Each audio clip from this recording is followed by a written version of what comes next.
Every morning, your city wakes up and begins coordinating a million daily movements. Traffic flows, power lines hum, and buses arrive on schedule, all guided by invisible digital networks that keep urban life moving. Tracking information to manage a city is an ancient practice. Local governments have relied on tools like this 1851 London census ledger for centuries, counting populations to figure out where to build roads and route water. The difference today is the scale. Modern cities embed digital sensors into the physical environment, inside traffic lights, inside water pipes, and underneath the pavement. Instead of taking a survey once a decade, the city receives massive, continuous streams of information in real time. Because of that constant stream, citizens face a new dilemma.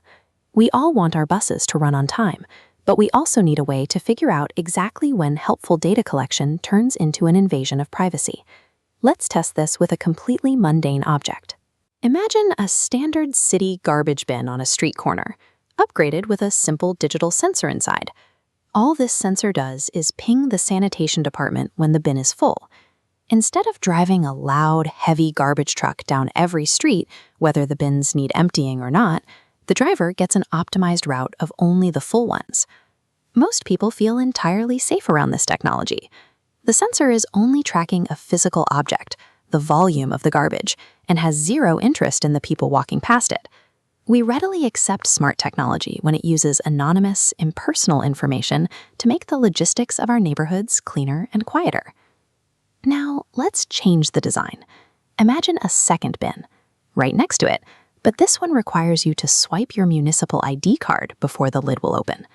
The contrast between these two bins is stark. By requiring a swipe, the city now knows exactly who is holding the trash and exactly what time they threw it away. This diagram shows a vertical axis to help us map our privacy concerns. At the bottom, we place impersonal data, things like the volume of garbage or the speed of traffic. At the top, we place personal data, information tied directly to your identity.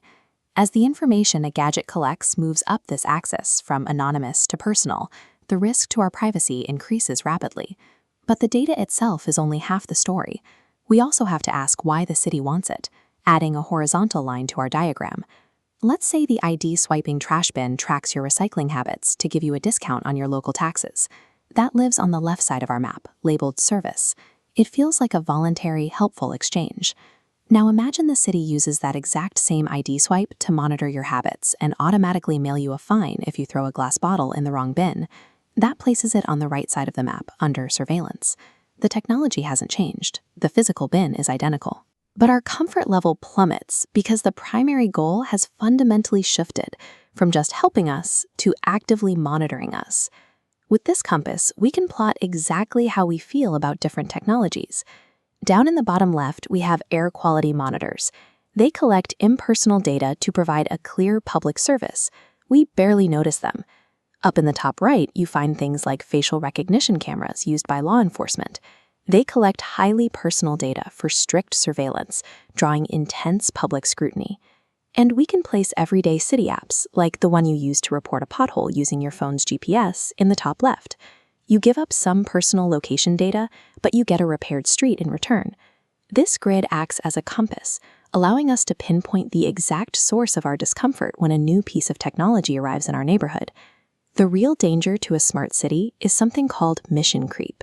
This happens when a piece of hardware is installed for a safe, helpful purpose, but the data is later repurposed for something invasive.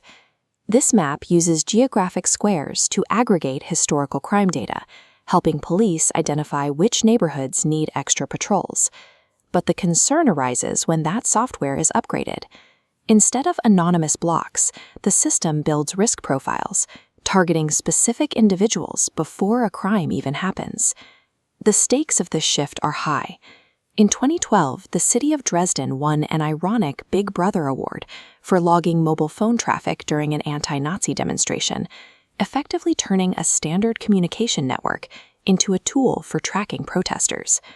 The physical hardware on the street remained exactly the same.